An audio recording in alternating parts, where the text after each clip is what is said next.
Welcome to the Burn Factory Podcast with Priest and Phoenix Rivera. Listen as the boys interview the biggest names in sports and entertainment. The Burn Factory starts now. What's up, everyone? Welcome back to another episode of the Burn Factory Podcast. I'm your host, Priest, joined by my co-host, my brother, the one and only Phoenix. Say what's up to the camera. What's up, y'all? This is called the Burn Factory for a reason. I was literally caught on fire.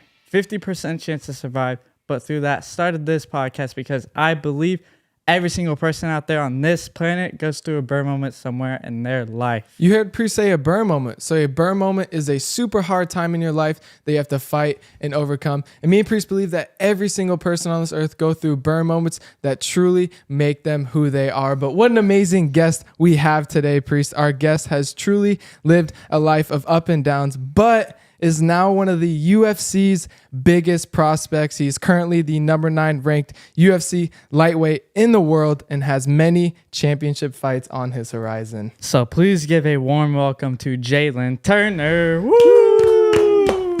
Thank you. Welcome, Mr. Jalin. Thank you. I gotta ask, where'd you get the nickname, the Tarantula? Because that's pretty dope. If you ask me. I hinted at my own nickname. I used to have an extensive collection of tarantulas. I had like over 200 at one point, and I was thinking of nicknames when I was like starting to train at the gym, and everybody kept coming up with these goofy names, and I was like, nah, I'm good. So I was like, hey, tarantula would be cool. No other fighter had it. Anderson Silva was a spider. He was one of my favorite fighters of all time, and I was like, hey, it was just fit. Did you have 200 at the same time? Yeah. At the same time, you had 200. Yep. Did you ever lose one? Like Plenty. Oh, that is terrifying. Oh my gosh. What if one just bit you in your nose while you were asleep? You know, I'm going to tell you a crazy story. I had one get out. It was a medically significant venomous tarantula. I lost it for like 2 weeks. Didn't know what it was. Super defensive, super aggressive species. And I looked everywhere in the house, could not find it. So I was washing my hands. I just got done using the bathroom. I was washing my hands and I was about to use the towel. And something told me to check. Like, I don't know what it was. Something just said, check behind the towel. I'll pull the towel back and it was right there. It would have bit me. Oh my gosh. So I would have freaked out. I think I would have threw a punch if you asked me. that's the one thing I can't do. Maybe we got to get a pet tarantula because spiders, snakes, actually for the most part, just spiders and snakes are the ones that get me. Snakes too? Snakes. See, you like snakes too? Yeah, I just bought 3 snakes. What type? I bought 2 red-tailed boas and 1 leucistic ball python. They're not venomous, are they? No. No? Oh, yeah, that's not that. See, a non-venomous snake, I can do. Venomous? No. Yeah, agreed. None. No snakes over here. Not for me. See, I would have brought a couple. You know what I mean? If I knew that beforehand, I would have brought a tarantula, brought a snake. You know what I mean? My gosh. Yeah. If you put a tarantula on my hand, I think I would literally shake to death. I would literally shake to death. I swear, I promise. But whenever you pulled up here, your car even had spider webs on it. That is sick. Thank you. You're fully living that nickname now. I got to represent. All right, Jalin. So on this show, we do use the acronym BURN. So each letter is kind of a different time in your life. So starting with B stands for beginning. So take us back, take us to your childhood. What were kind of some of the burn moments that you had to go through? Man, you know, for me, it's always hard to go back and reflect on anything negative because I transition my mind to have just such a positive outlook on everything that happened to me. So if I dive back to my childhood, let's say, you know, my dad ended up not being in my life and my parents got a divorce. They separated. You know, my dad left my life. And I guess you could look at that as a burn moment, you know, early on. But, you know, in hindsight, now I look at it, it just made me a better dad when I became a dad. And, you know, he ended up taking care of his wife's grandkids. And I just look at it as, you know, they needed him in their life more than I needed him in my life. So that's I always have a silver lining of everything. Yeah. Is that when you kind of started to develop that mindset of always staying positive? No, I started developing this mindset maybe like, another burn moment when I had my first surgery in the UFC. I had meniscus surgery. And that was the longest time I ever went without fighting. I went 11 months without fighting. since I started my career, I didn't go more than like 3-4 months without fighting, so, or training in general. And I went through just a bunch mentally. I didn't know if I wanted to keep doing it, and I wanted to do it so badly that wasn't able to. It was just, I was really back and forth. So it kind of fortified my mind, and then I just realized that, dang, like I really love what I do. You know, I loved training. I missed it so much, and I just had to keep a positive outlook, because me coming back to it was what made transition my mind to being positive. So I just looked at it as it was my mental workout. So I was just working on my mindset and just lifting weights with my mind. I made it stronger. And I couldn't do anything physically, so I had to do it mentally. Your mind's so powerful. It's Yes, crazy. When you put it in the right direction, it could make the total difference. Like me and Priest were both competitive golfers, and we've been trying to really work on our mindset. And like once you let go of the outcomes, like your abilities, you just open up a total new door for your athletic abilities. Say you perform the best whenever you're stress-free. Yeah, I completely agree with that. And I believe that in the golf game too. Whenever you go out there, play golf, and you're having fun, you play the best golf. But if you're all tense, you're like, man, I need to play good. I need to win this tournament. It's not the best. But did you grow up playing any other sports or? Shoot, I grew up skateboarding. I played a little basketball, played a little football, nothing too crazy. I've never golfed though. I've done golf, but I really want to golf. Like a lot of my friends play golf, and I always tell them, hey, take me out golfing, and then we never end up doing it. We got a course right here. Dude. So we go play a few holes after? I'm so down. Maybe. Let's do it. Yeah, so injuries have obviously been a big part of your career, but even dating back to when you were in high school, you didn't even get to wrestle because of injuries. So do you feel like that whole childhood of just like bad outcome after bad outcome really like prepared you for now and today? Dang, I never looked at it like that. Yeah. Yeah, dude. Honestly, it did. You know, it's like I never looked at it like that. That's a good one. Yeah, I broke my finger during wrestling season, and doctor said I broke it on my growth plate. I broke my hands. I broke my hand punching somebody. I broke my arm skateboarding. I broke my finger skateboarding. Like I was in and out of a cast up until my senior year of high school. So beginning of the year I would be in the cast, end of the year I'd be in the cast. So it was crazy. Everybody called me like the cast kid, you know, the cast boy. So yeah, I don't know what. I never connected those dots. I'm gonna get back to that one. Think about that one. You always gotta go back to saying everything happens for a reason. So Yeah, it really does. I don't know what the reason for those were, but for sure. Would you consider like skateboarding your out from fighting? Just kind of connects you with the world. you know, I think me being a skateboarder gave me a lot of the personality traits that I have now, because it's like you connect with so many different walks of life, and you just have freedom to roam, and you know, and you create and you do everything on your own, and you create your own style. You create an identity through skateboarding, you know, just doing what you love and what you're passionate about and letting it flow. It's like physical art, you know, which actually transitioned me into MMA, I guess, which is another physical art form. So, Yeah. When did you start skateboarding? shoot, I got my first skateboard when I was like 7 years old. Wow. But I was just like ride around, like go off ramps with my friends, nothing crazy. And then once I started hitting like my teens, like my early mid-teens, that's when I started trying to like take it seriously. But then again, I kept getting injured, so I couldn't go too far. Is that what you wanted to do when you Yeah. were a professional skateboarder? Yeah, it was either, there was 3 things I wanted to do in life. It was either something that had to do with animals, something that had to do with skateboarding, or something that had to do with fighting. Wow. Yeah. If you went the animal route, what do you think you would end up as? Honestly, probably some kind of veterinary technician or exotic animals vet, you know. I always, if I did go to college, I probably would have studied herpetology, but like I didn't have a passion for it, and like I just didn't know where the money was in it, you know, like back then. Like I don't care now, but yeah, it just didn't call me anymore. So I love animals to death, don't get me wrong, but it just didn't call me, you know, nothing like. And then when I found fighting, it was just like so random. It was completely crazy. Really? Well, how'd you find it? So I started training in my backyard, you know, just thinking like, okay, like I could be good at this, you know, training with some friends. We're just like literally in the backyard sparring, just training, BSing after high school or after like class in high school and stuff. And then I was like, man, maybe I could take this seriously. Like something just clicked, and I was like looking at videos, and I had a couch in my backyard, and I would stand it up on end, and I'll just use that as my punching bag. And I was like, man, like I could do this, and I ended up having a breakup with my girlfriend at the time, and I went on my Facebook to go deactivate it. And I was like, I'm like over everything, and then I see this gym had a fight team tryout. And I was like, wow, it was the first thing I seen when I opened the app. I was like, that's crazy. I was like, I gotta go. I was like, that's a sign. I was like, my sign from God, like to go. So I went, made the team, and I've been fighting since. Wow. What age? 17, 18. I was 18, I believe. Think about it if that ad doesn't pop up on your phone. I would have never went. I would have never known about it. That's insane.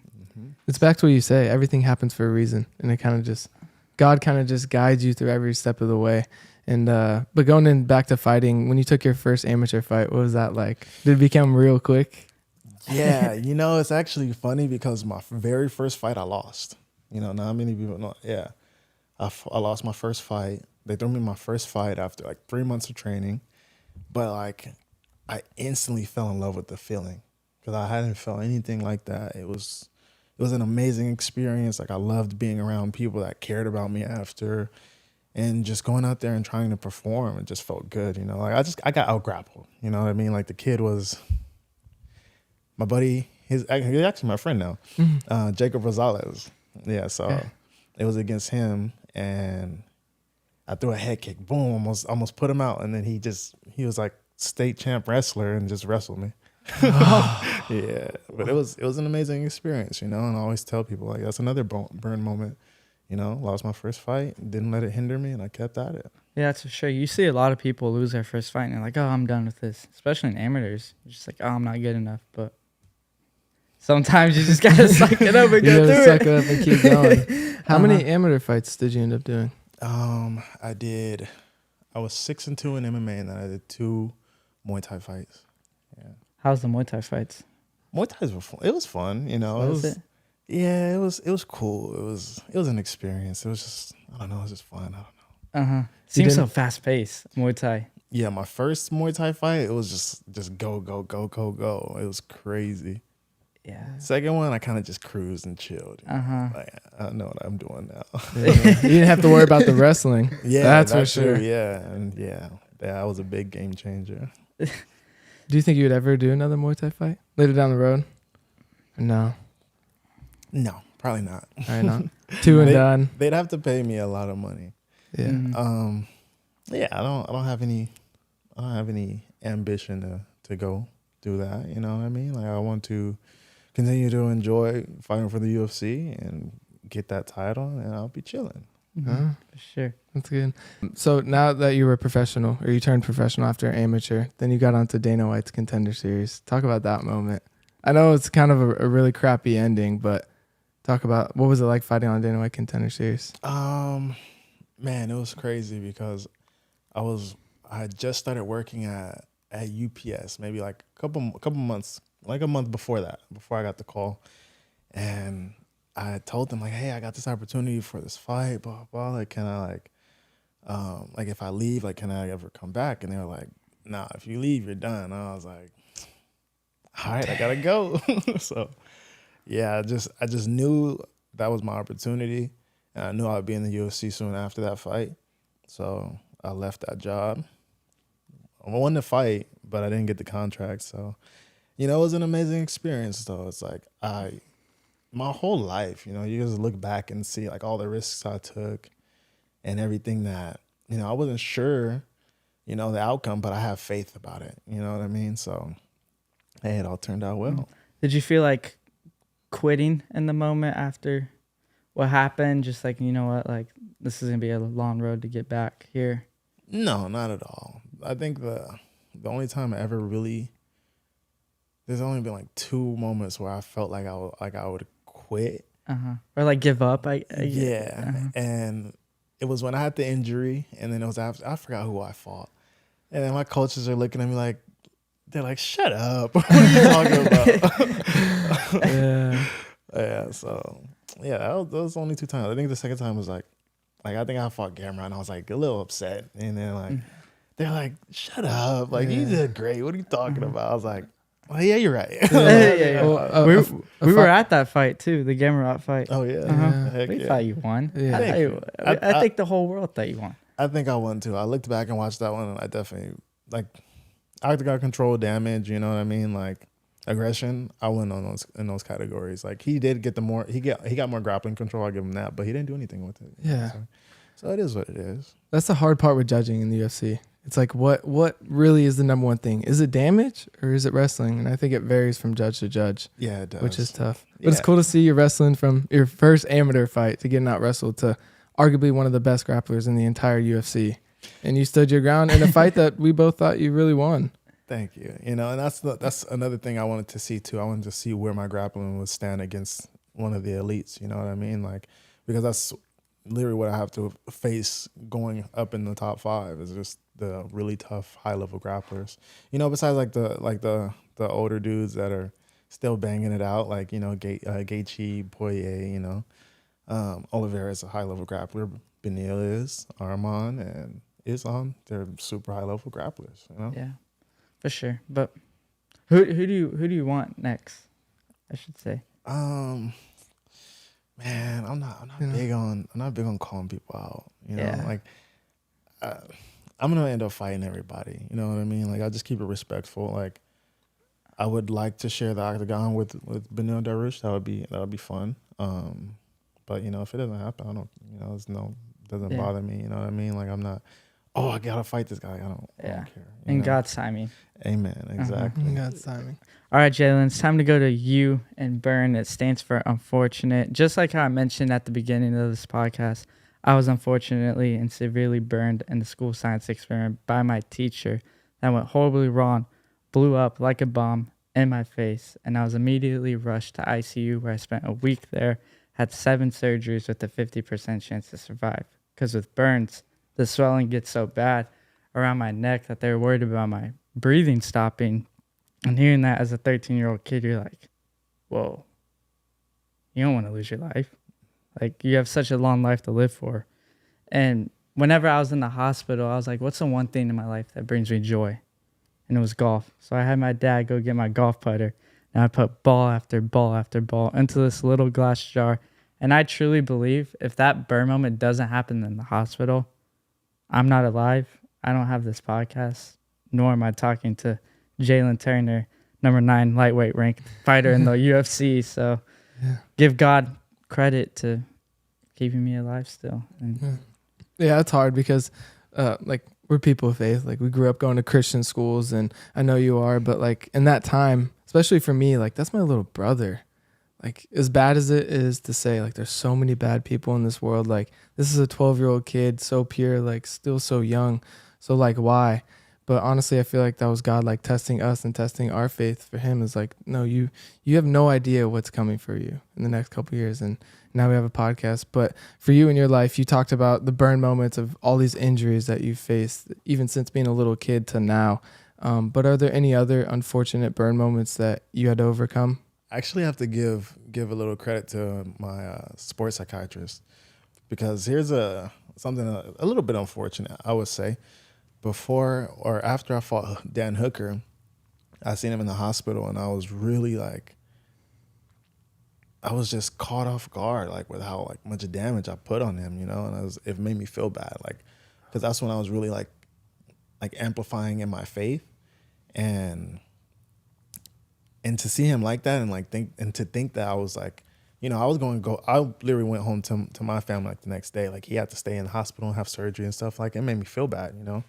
And talking to my psychiatrist actually helped me a lot, like, mentally getting over that hurdle, you know. It's like, yeah, that happened, but also, like, we signed up for it, you know. Like, that's part of our job. It's part of our job description, and like, that wasn't my intention in my heart. My intention is to win by like whatever means, but also I didn't do it with any malice in my heart. So I had like a little bit of conflict feeling that. I guess that's something unfortunate, but you know, it just made me stronger. And talking to my psychiatrist helped me so much. He explains to me not to dwell in the past mentally, because that'll bring on depression, not to dwell on the future because that'll bring anxiety, And the best thing to do is to sit and stay in the present, in the moment, as much as you possibly can, doing things mindfully, working on your focus, understanding that your focus is going to be lost, but you have to pull it back as quickly as you can. That's the difference. That's the difference maker mentally with things, especially in sports. And like hearing that and talking to him for this last few months, ever since that Dan Hooker fight, I started talking to him maybe like a week later. Like my mindset has just been on a completely new level, and it feels good. That Dan Hooker fight was the burn moment right there. Yeah. And looking back on your last fight, damn. It's kind of crazy because whenever that happened to me, I never once ever got mad at God that happened to me. Other people probably were like, why him? Like, he's the nicest kid ever and all this stuff, but never once. And then kind of like you just find the silver lining in all these things. I actually made a foundation out of it where I install putting greens at hospitals to give people what I didn't have the ability to do. Just go outside, get fresh air, putt. See, and that's what I cling on to is those moments, because yes, it's unfortunate, but look at all the fortunate that happened after. Yeah. You know, like we're having this podcast, sure. we're having this conversation, like you're making foundations. Like that's beautiful. You know what I mean? Like I'd rather much more give my mind attention to that than the negative that happened in order to get to that. So what are some like things that obviously you could tell people out there, but us too? Like how do you keep such a positive mindset? Because it's hard. There's no lie. Like you're going to go through hard stuff in life, but like what's some things that you kind of just lean on to help you stay positive? Man, just realizing and understanding that bad things are going to happen. You're going to not always have a positive mindset. You know, it's human for us to have doubts and have negative thoughts. Like it's normal. None of us are ever going to be perfect. Like we're not Jesus Christ. So that's the only perfect being to ever walk this planet. And that's what gives me a lot of faith and positivity now, and just reassurance that I'm doing the right thing, you know? So, man, like I said, it's a mindset, you know? Yeah. You have to train it. You have to go through a lot of things. And honestly, every time I go through something negative, I'm always like, right away, I'm like, okay, something good's going to happen out of this. And it usually does, you know? Yeah. That's been my whole life. You know what I mean? Like I just look back in my life and I can attest to all these things because like I was explaining, like everything negative that happened had a good impact after. Yeah. So it's like, okay, if like when you recognize a pattern of your life and how God works and speaks to you, and then you have faith and you don't worry about things as much. You know, it just makes everything more easygoing and laid back. Yeah. For sure. It's easy to get in your own head too. Yeah. Like those thoughts, and you just keep digging yourself. And that's one thing I've tried doing really recently is just trying to have a positive mindset, because you can sit there and dwell on the negatives, but what is that really going to do like for you? How's that going to help you go forward? How's that going to help you overcome your burn moment or whatever's going on in your life? And it's hard, but that's why I was so fascinated asking you, because you have such a positive mindset and you can just feel it when you come in the room. You're always smiling. You're always happy. You're always like, you just have a cool vibe and like a positive vibe. So I was really interested in that. Honestly, there's so much more that, you know what? I'm gonna be vulnerable for this podcast for you guys. So there was so much more that happened before that fight that I really haven't talked about like publicly, and like I really don't care what people have to say. So I had some turmoil with my coaches before that fight, and one of my coaches, and I had turmoil. I wouldn't say turmoil, but you know, something personal happened with someone that I really cared about, and you know, it kind of messed me up before the fight mentally, and you know, it was hard to deal with, and then having all that happen with my coaches simultaneously during the week, like it messed me up so much, like mentally, I really wasn't there.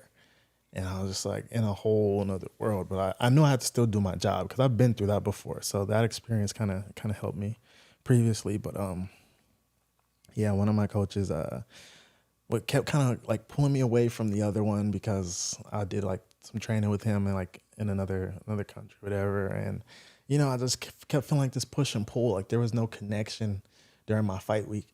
And if you're a fighter, and you know, like fight week is like sacred, like that's like holy time, like you don't mess with that time, you know. And to go through that and feel that, like, at that point was just so hard. I was like, dang, like, really, like, this happened, that happened. And, you know, when I look back at it and I watch my performance, I'm like, dang, like, I'm proud of the way I performed, because if people knew the half of it, they'd be like, wow, like, that throw me off mentally too, you know? So, you know, yeah, that's what also amplified me feeling bad for Dan after too. Was all of that went on. You know, it was so much turmoil mentally for me, and yeah, it was a big shift, and I grew so much from that. Like, I grew like leaps and bounds just from going through all of that. So, wow, yeah, Wow. you would have never guessed it watching all. your performance. Right. That speaks volume of Yeah. like the years and years of like how you talked about just like getting your mind right prepared you for that fight week. It's Yeah. amazing. Yeah. That's tough. Was it like, did you have any kind of second guessing, I guess, of taking that fight while having all this outside stuff going on between your coaches?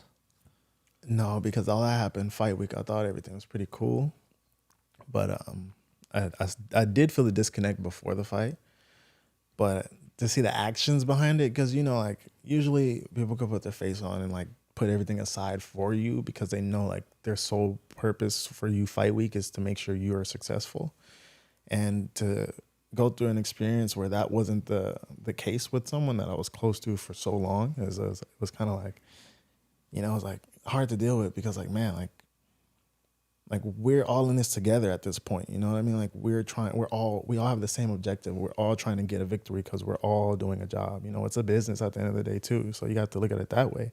You know, it was bad business, you know, and it hurt, you know, because I'm a person that I can't just train with anybody or any coach or whatever. Like, I'm really big on connection. Like, if we don't connect, like, if you don't bring good energy to me spiritually, whatever, like, I can't even work with you. I don't care how good of a coach you are, you know? So it's deeper than just surface level for me. So that was hard to deal with.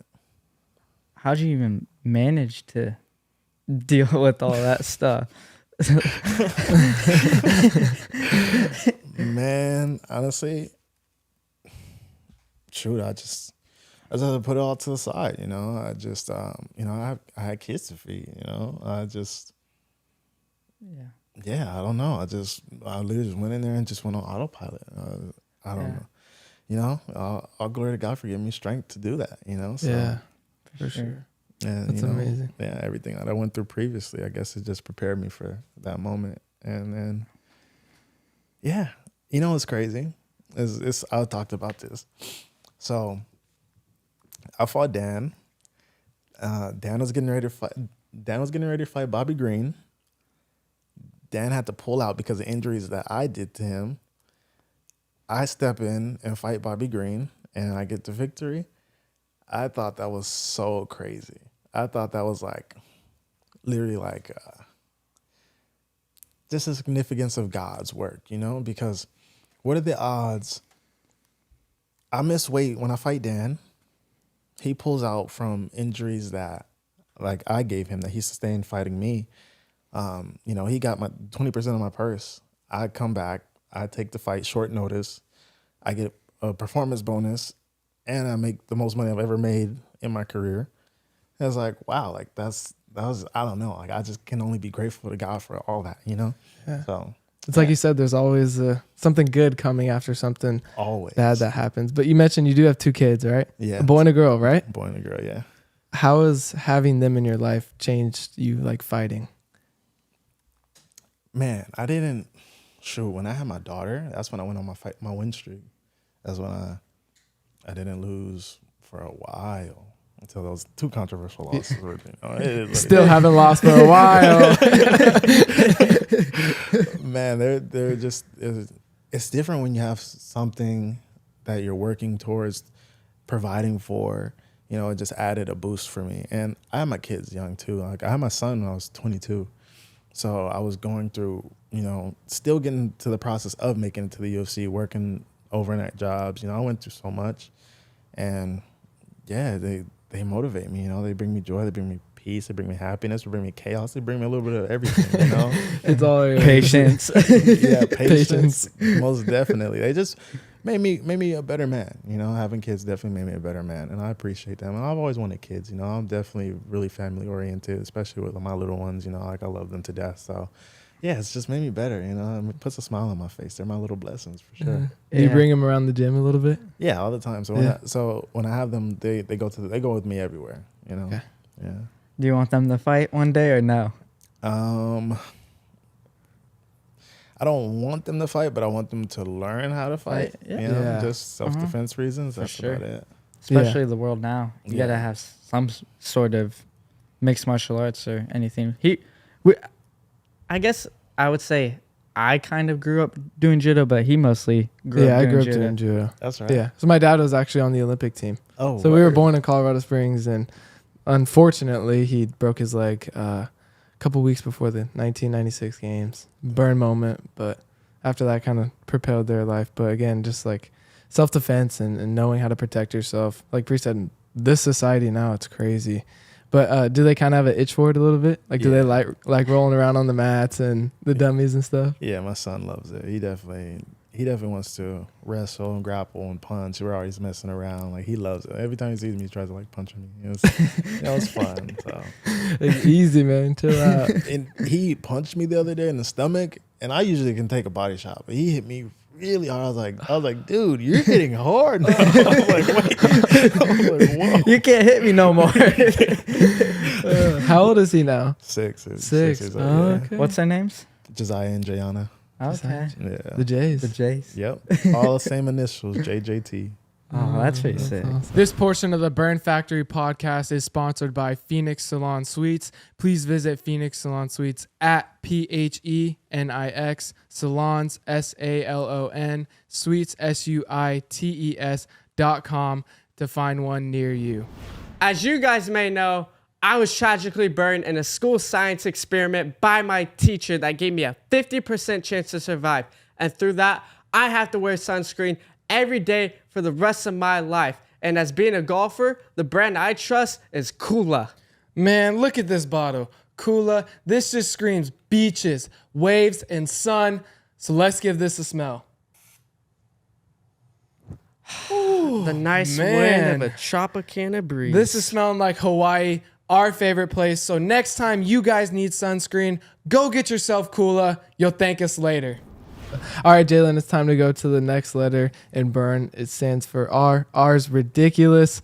So all these fights, all these training camps, just all these interviews, everything that you've ever done in your life, was there kind of a ridiculous burn moment that you went through? Like maybe a fan asked you some crazy question. Maybe you got some random DM. Like, was there kind of like a funny, ridiculous thing that happened to you?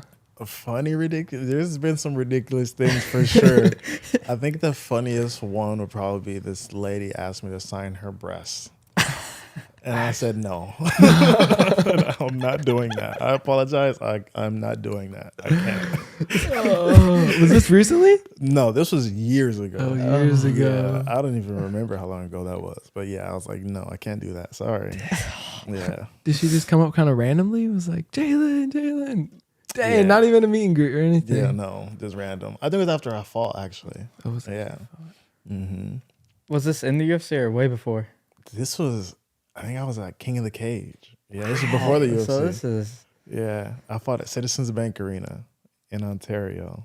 Yep. Wow. My IE folks is funny. Yes, the Inland Empire. That's crazy. That's kind of like straight out of a movie, though.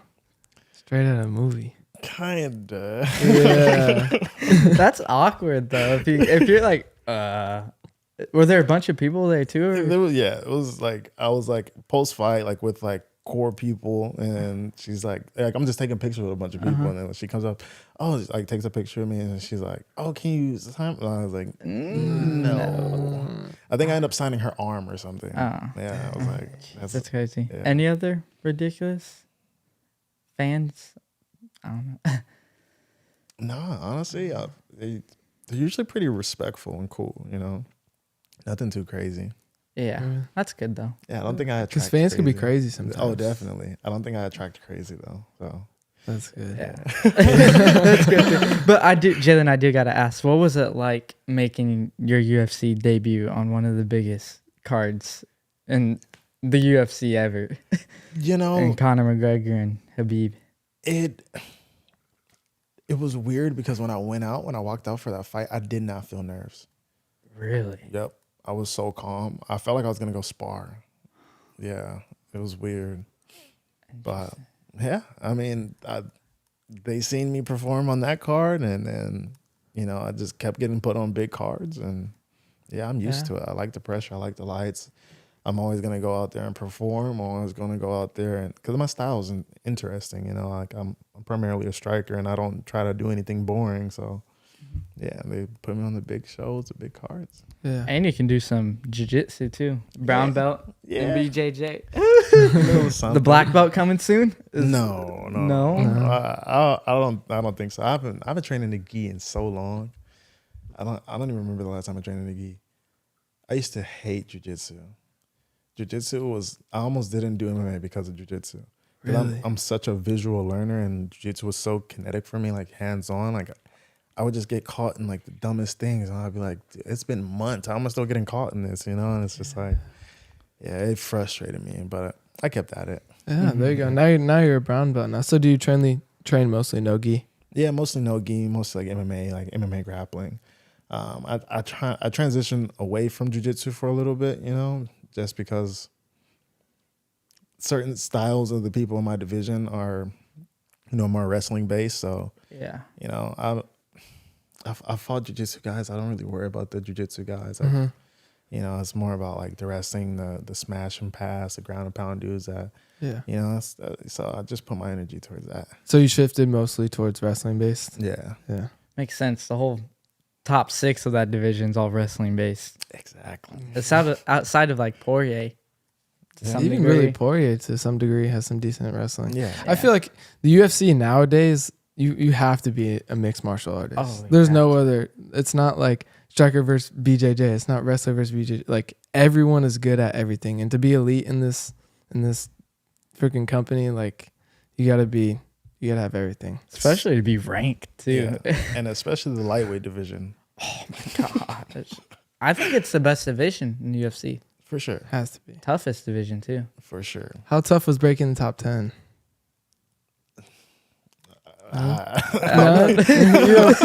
Do you pay attention to rankings at all or no?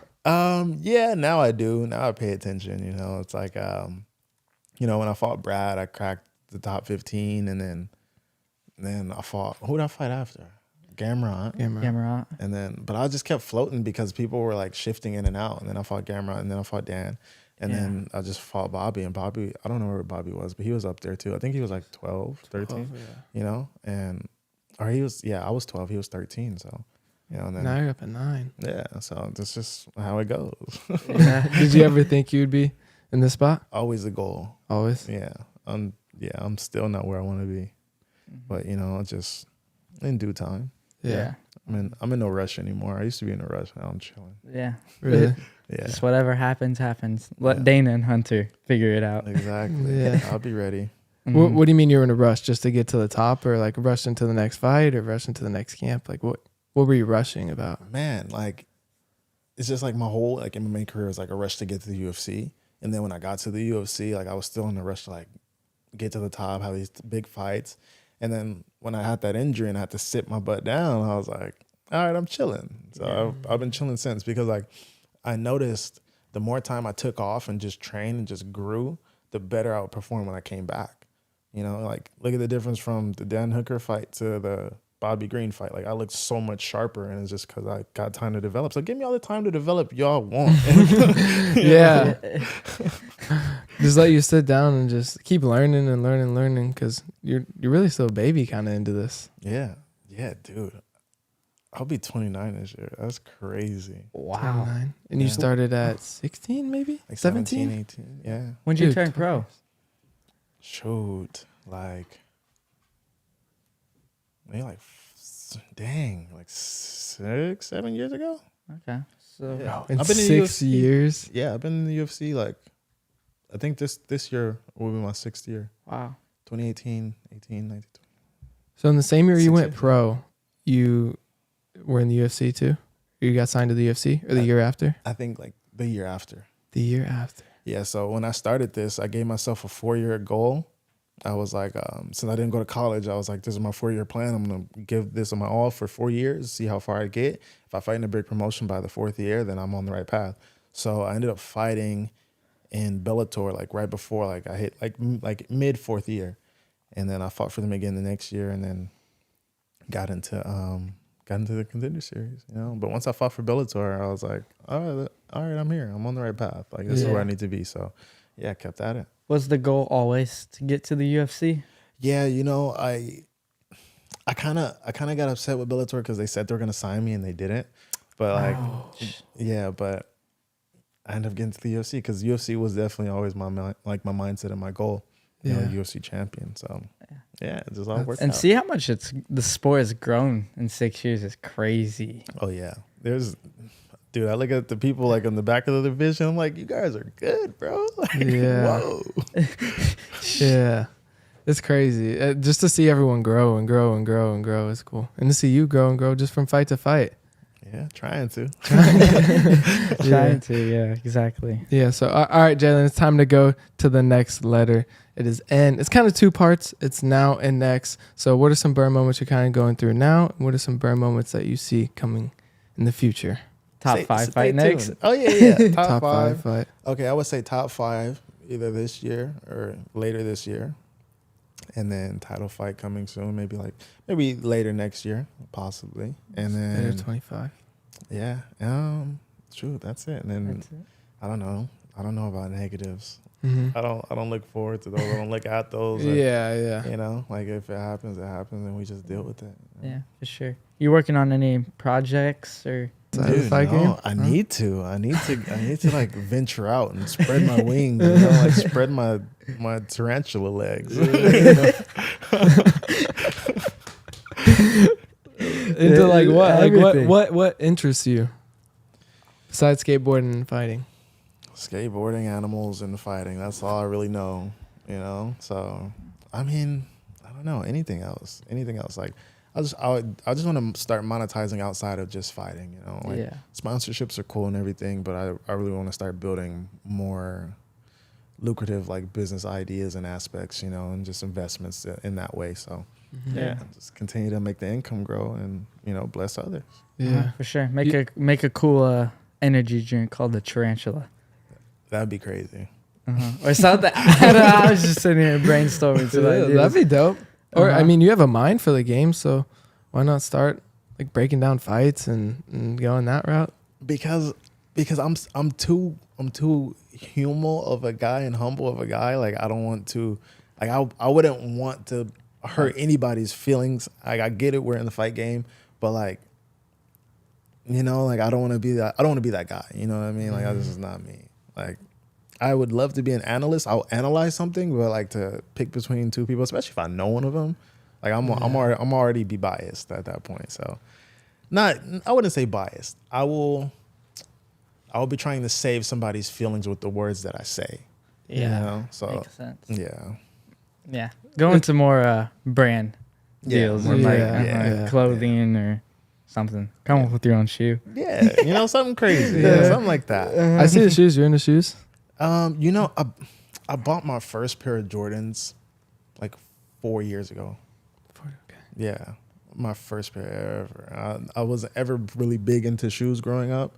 I just skateboarded. I was wearing like Lakais and Fallens and, you know, like I was never into Jordans, you know, so. Yeah. I'm into them now. Things change. Do you skate in some SVs now? SV dunks or no? Nah, I don't skate in those. You don't skate in those? Nah. Yeah. What do I skate in? I got a pair of DCs. I had some Fallens, but my dogs kept chewing them up for some reason. I don't know. I guess the leather in them tasted good or something. I don't know. I've seen your dog videos on Instagram. What dog is it? What species? Oh, dang! I don't know if I want to put that on there. I have a burn moment. I can reflect on one right now. Dang, that's intense. Let's hear it. Let's hear it. So Only if you want to share. hey, we're on it. We're on burn factory. So I recently parted ways with my dog. you know, he was a protection dog. I've been traveling a lot, so I didn't have like a good outlet for him. So we hadn't trained for a while. I take him with me. You know, he's in the car just cruising, and I had got done like having like dinner with my mom, and he's in the car like protecting the car. He's like barking at some people, so I like egg him on. I tell him his command, and he like starts going crazy, you know, as he's supposed to. I get in the car, you know, and he's still like kind of barking, and he snaps at me, and I got a little scar on my lip. This was recent, a couple of weeks ago. Yeah, I gave him to my buddy. My buddy's a professional dog trainer. It wasn't anything like, he didn't try to hurt me. You know what I mean? Like he just snapped at my face. You know, I was like, he's like super antsy. You know, he didn't know what was going on, and I was like, oh, okay. But it's just the fact that it happened. I'm like, I don't, you know what I mean? Like I don't want to deal with that. You know, just because later on down the line, I would like to like branch into things like other avenues, you know, I don't know, acting, something like that. And I can't have like, you know, my face is already going to be rough enough from fighting, you know, so. Can't have any other scars. Yeah. And I just felt like he needed more attention too at the same time, because I've been out the house for so long, you know, so. Yeah, everything happens for a reason. Yeah. It's hard to focus on training your dog, especially a dog of that species that needs a lot of attention, and then fighting and your kids and other avenues now. Yeah. So it all kind of worked out. Yeah, because he was an amazing dog. Like, that dog is one of the top dogs around for sure.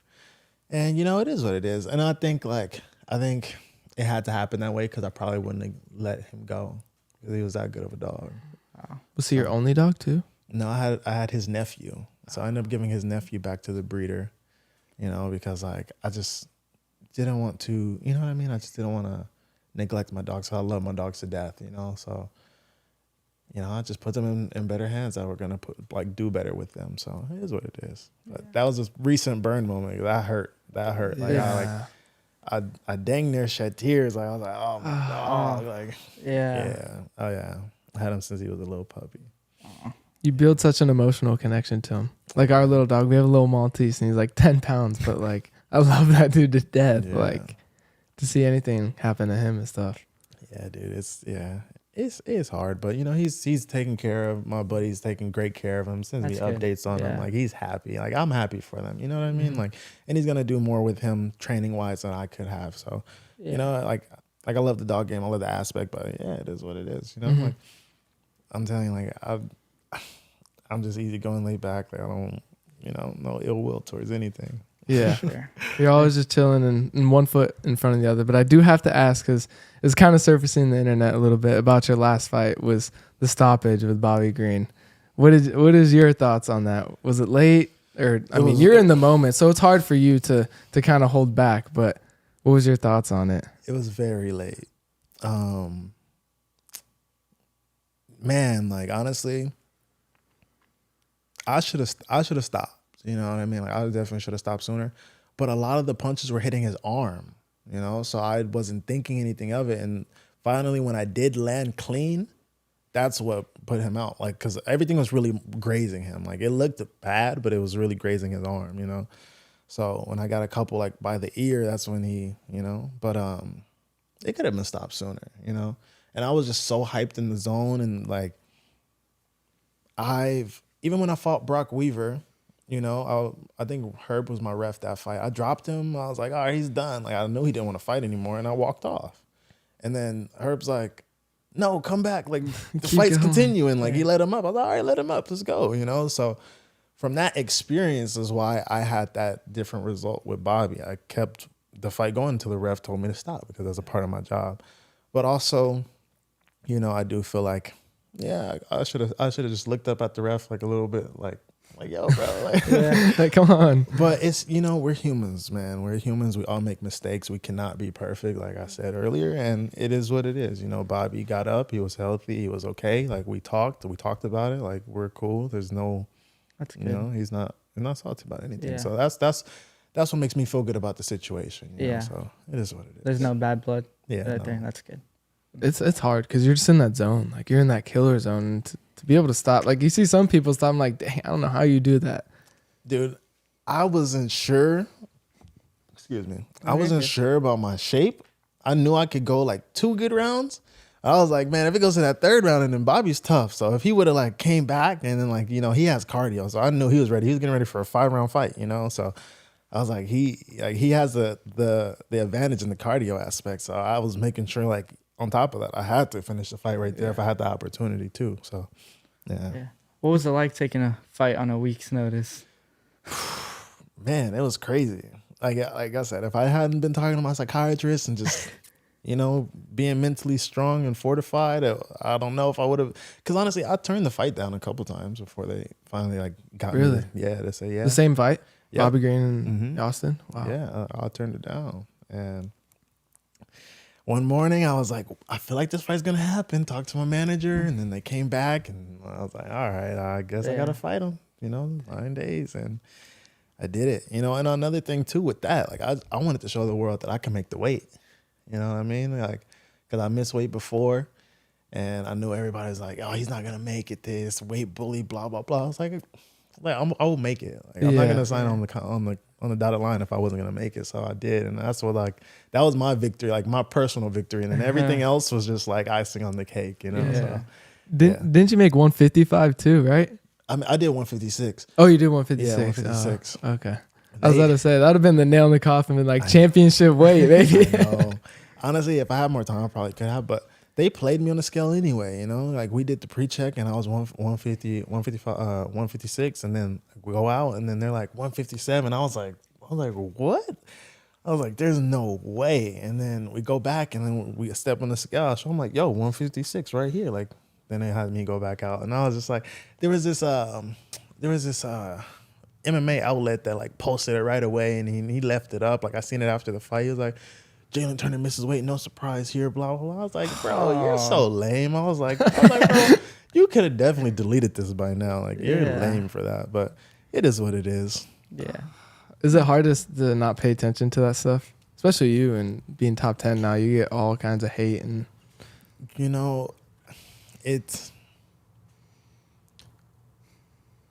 you pay attention to it. Like you notice a lot of the haters, but it's like what good is it gonna do for me to focus on it? It's like, all right, cool, you got something to say. Like sometimes people are cool, and I'll reply something, and like I won't even throw a shot. I'll just be like, yo, like what are you talking about? You know what I mean? And it'll be cool. Like some people just want attention, and then there's some people that are just really just negative and just projecting their emotions, and I'm just like, oh, all right, I tried. I'm gonna leave you there. You got to reply, whatever, and it is what it is.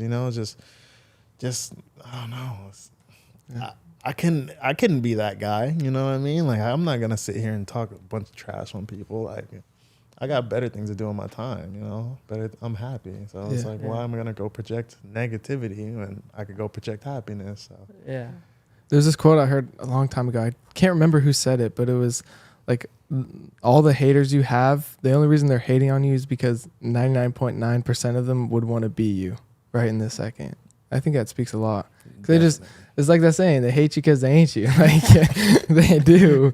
And even for us, it's hard. I mean, you see people and calling him soft, and like, it's just like, dude, like why do you feel the need to out of your day sit on your phone and say that comment or say that, or like, come on, dude.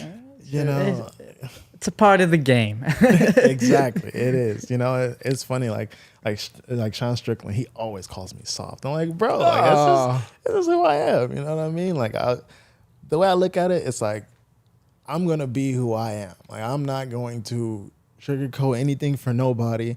Like there's days when I can be, like harder, like definitely, but it's like I'm not fake for transition, like being somebody else. Like I'm not being somebody else. I'm just being how I feel. So I think it's funny when people say that. It's like people can be who they want and how they are. But like, Sean Strickland, that's my homie. He always talks crap about me for being soft and being this weird guy and all that stuff. But that's my boy though, so he's cool. He's funny. He's probably one of the most like down to earth people. But he's also like just doesn't give a F, what I mean? Like he's funny. He's truthfully himself. Yeah, exactly. But you go out there and train with him, don't you? When he was out here in California, I used to train him more. But now he's out In Vegas. Yeah, In train. Vegas. Yeah. Do you think you'd go out there and train? them? I went before the Adesanya fight, but just one time, like nothing crazy. So that was it. Yeah. For the most part, you just like your norm here in California. Yeah, but I think I'm probably gonna leave California. Really? Yeah. Where are you going? I don't know. I mean, I know, but I don't know. Say it? Yeah, I just want to go train somewhere else. You know. Yeah. It's clearly out of the state. Yeah. Yeah. Yeah. So family's moving out of state too. So it's gonna. Yeah, a lot of transitions coming. You know? Well, we're right behind you. We're going to Vegas too. Yeah. It's just like I feel like we kind of got stagnant here in California. You know. Yeah. Plus, it's kind of just getting too expensive out here. So. Yeah. It's like, dude, I'm good. You know? Yeah. All right, Jalin. Well, you just felt burned in your life, so thank you so much for coming on the show. Let the audience know where they can find you: Instagram, TikTok, Twitter, everything. Let them know. Instagram, The Tarantula. Twitter, Jalin Turner. Facebook, Jalin Turner. I'm not really on Facebook that much, so Instagram is the best bet. And yeah, that's it. Cool. You heard the man. Go give him some love. And as a gift for coming on the podcast, Jalin, you will be getting the Black Label Edition Burn Factory hoodie and hat. Also, you'll be getting the belt too. The trifecta. Yes. Let's go. Yeah. So actually, only guests have the only black guests get hoodie. this. So if you see someone wearing the black hoodie, they've been on the Burn Factory. That's So right. rep it loud, rep it proud. But that's gonna do it from this episode of the Burn Factory podcast. Like always, like, comment, and subscribe at the Burn Factory podcast. And always, please visit my foundation as well, thepriestjamesfoundation.org. Again, thepriestjamesfoundation.org to understand why we call this the Burn Factory. We'll see you guys for the next episode. Peace. We're here with Jalin Turner, who just felt burned in his life, and he is now the Burn Factory podcast champion. First of many belts he's gonna have, but thank you so much, Jalin, for coming on the show. You're an inspiration to us and definitely a lot of people out there, so we appreciate you.